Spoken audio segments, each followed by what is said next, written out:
ಇಬ್ರು ಆ ಕಡೆ ಹೋಗ್ರಿ ಫ್ಲಾಗು ಈ ಕಡೆಯಿಂದ ಬರೋ ಮುಖ್ಯಮಂತ್ರಿ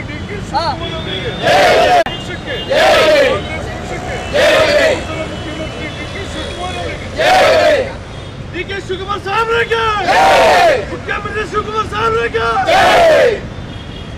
ಎರ್ಚಿ ಹೋವ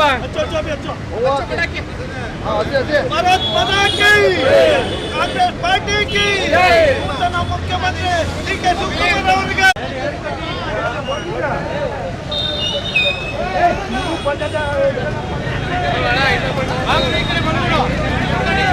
ಬರ್ರಿ ಲೈಟ್ ಇಲ್ವಾ ಎರಡು ಕಟ್ಟಿಂದ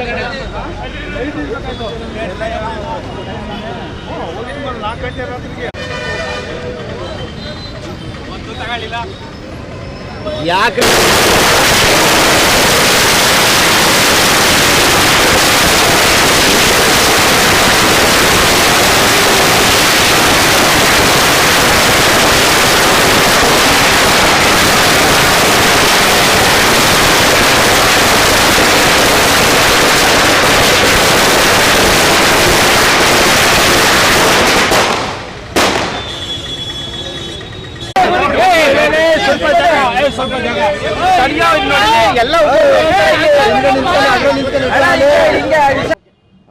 ರಾಜ್ಯದ ಮುಖ್ಯಮಂತ್ರಿಗಳಾಗಿ ಅಧಿಕಾರವನ್ನು ಸ್ವೀಕಾರ ಮಾಡಿದಂತಹ ನಮ್ಮ ಡಿ ಕೆ ಶಿವಕುಮಾರ್ ಸಾಹೇಬರಿಗೆ ಶುಭವಾಗಲಿ ಅಂತೇಳಿ ಮೊದಲನೇದಾಗಿ ಹಾರೈಸುತ್ತಾ ಕರ್ನಾಟಕ ರಾಜ್ಯ ಅದ್ಭುತವಾಗಿ ಕೆಲಸವನ್ನು ಮಾಡುವಂಥ ನಿಟ್ಟಿನಲ್ಲಿ ಡಿ ಕೆ ಶಿವಕುಮಾರ್ ಅವರು ಇಡೀ ರಾಜ್ಯದ ಎಲ್ಲ ಜನರನ್ನು ಕೂಡ ವಿಶ್ವಾಸಕ್ಕೆ ತೆಗೆದುಕೊಂಡು ಹೋಗ್ತಾರೆ ಎನ್ನುವಂತಹ ನಂಬಿಕೆ ನಮ್ಮದಾಗಿದೆ. ಅದೇ ನಿಟ್ಟಿನಲ್ಲಿ ನಮ್ಮ ಮಂಡ್ಯ ಸೇರಿದಂತೆ ಇಡೀ ರಾಜ್ಯಾದ್ಯಂತ 2028ರ ಚುನಾವಣೆಯಲ್ಲೂ ಕೂಡ ಕಾಂಗ್ರೆಸ್ ಪಕ್ಷ ಮತ್ತೊಮ್ಮೆ ಅಧಿಕಾರಕ್ಕೆ ಬರುತ್ತೆ, ಮತ್ತೊಮ್ಮೆ ನಮ್ಮ ಕಾಂಗ್ರೆಸ್ ಪಕ್ಷ ರಾಜ್ಯವನ್ನು ಆಳ್ವಿಕೆ ನಡೆಸುತ್ತೆ. ಆ ನಿಟ್ಟಿನಲ್ಲಿ ನಮ್ಮ ಶಿವಕುಮಾರ್ ಅವರಿಗೆ ಹಾಗೂ ಎಲ್ಲರೂ ಕೂಡ ಶುಭವಾಗಲಿ ಅಂತೇಳಿ ಹಾರೈಸುತ್ತೇನೆ. ಯುವಕರ ಆಶಾಕಿರಣ ಯುವಕರಿಗೆ ಸ್ಫೂರ್ತಿ ತುಂಬುವ ನಮ್ಮ ಡಿ ಕೆ ಶಿವಕುಮಾರ್ ಸಾಹೇಬರು ನಿನ್ನೆ ಪ್ರಮಾಣ ವಚನ ಸ್ವೀಕರಿಸಿ ಮುಖ್ಯಮಂತ್ರಿ ಆಗಿದ್ದಾರೆ. ಅವರ ಪಟ್ಟಿರುವಂಥ ಅವರ ಶ್ರಮಕ್ಕೆ ಅವರ ಶ್ರದ್ಧೆಗೆ ಅವರು ಕೆಲವೊಂದು ಮಾತು ಹೇಳ್ತಾರೆ. ದೇವರು ವರನೂ ಕೊಡಲ್ವಂತೆ ಶಾಪನೂ ಕೊಡಲ್ವಂತೆ, ಅವಕಾಶ ಮಾತ್ರ ಕೊಡ್ತಾರಂತೆ. ಆ ಅವಕಾಶನ ಒಳ್ಳೆ ಉತ್ತಮ ರೀತಿಯಲ್ಲಿ ಉಪಯೋಗಿಸ್ಕೊಂಡಿದ್ದಾರೆ ನಮ್ಮ ಡಿ ಕೆ ಶಿವಕುಮಾರ್ ಸಾಹೇಬರು.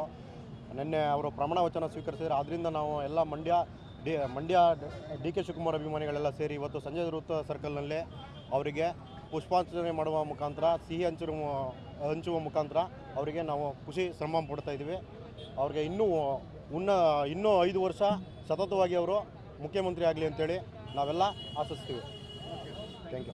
ನಮ್ಮ ಕಾಂಗ್ರೆಸ್ ಪಕ್ಷದ ಎಲ್ಲ ಯುವ ಮುಖಂಡರುಗಳು ಹಾಗೂ ಡಿ ಕೆ ಶಿವಕುಮಾರ್ ಅವರ ಅಭಿಮಾನಿಗಳು ಮಂಡ್ಯ ನಗರದ ಸಂಜೆಯ ವೃತ್ತದಲ್ಲಿ ಇವತ್ತು ಅವರು ನೂತನವಾಗಿ ಮುಖ್ಯಮಂತ್ರಿ ಆದಂಥ ಸಂದರ್ಭದಲ್ಲಿ ಪಟಾಕಿ ಹೊಡೆಯುವ ಮುಖಾಂತರ ಸಿಹಿ ಹಂಚುವ ಮುಖಾಂತರ ನಾವಿವತ್ತು ಸಂಭ್ರಮಾಚರಣೆಯನ್ನು ಆಚರಣೆ ಮಾಡ್ತಾಯಿದ್ದೀವಿ.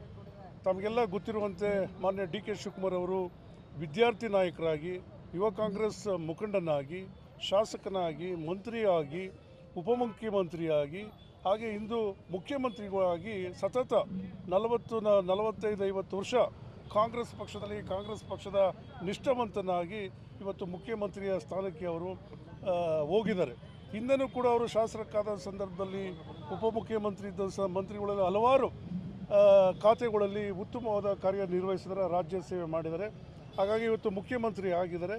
ಅವರು ಕೂಡ ನಮ್ಮ ಮಾನ್ಯ ಸಿದ್ದರಾಮಯ್ಯನವರ ದೀರ್ಘಾವಧಿ ಮುಖ್ಯಮಂತ್ರಿ ರೀತಿಯಲ್ಲಿ ಅವರು ಕೂಡ ಈ ಕರ್ನಾಟಕ ರಾಜ್ಯದ ದೀರ್ಘಾವಧಿ ಮುಖ್ಯಮಂತ್ರಿ ಆಗಲಿ ಅಂತ ನಾವೆಲ್ಲ ಮಂಡ್ಯ ಜಿಲ್ಲೆಯ ಎಲ್ಲ ನಮ್ಮ ಕಾಂಗ್ರೆಸ್ ಪಕ್ಷದ ಮುಖಂಡರು ಅವರಿಗೆ ಶುಭವನ್ನು ಹಾರೈಸ್ತೀವಿ.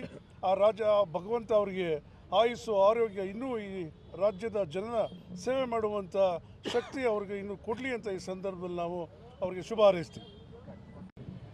ಈಗ ಈ 43 ವರ್ಷ ಏನು ಕಷ್ಟಪಟ್ಟು ಸಾಹೇಬರು ಪಕ್ಷ ಕಟ್ಟಿ ಅವರು ಮುಂದೆ ಬರಬೇಕು ಅಂತ ಅಂದ್ಕೊಂಡಿದ್ದ ಅವ್ರ ಆಸೆ ಮತ್ತು ಅವ್ರ ಕನಸು ಈಡೇರಿದೆ. ಮತ್ತು ಅವ್ರು ನಿನ್ನೆ ಅಧಿಕಾರ ಸ್ವೀಕಾರ ಮಾಡಿದ ತಕ್ಷಣ ಅವ್ರನ್ನ ಏನಕ್ಕೆ ನಾವು ಯೂತ್ ಐಕಾನ್ ಅಂತ ಕರಿತೀವಿ ಅನ್ನೋದಕ್ಕೆ, ನಿನ್ನೆ ಅಧಿಕಾರ ಸ್ವೀಕಾರ ಮಾಡಿದ ತಕ್ಷಣವೇ ಯುವಕರಿಗೆ ಬಸ್ ಫ್ರೀ ಮಾಡಿದ್ದಾರೆ.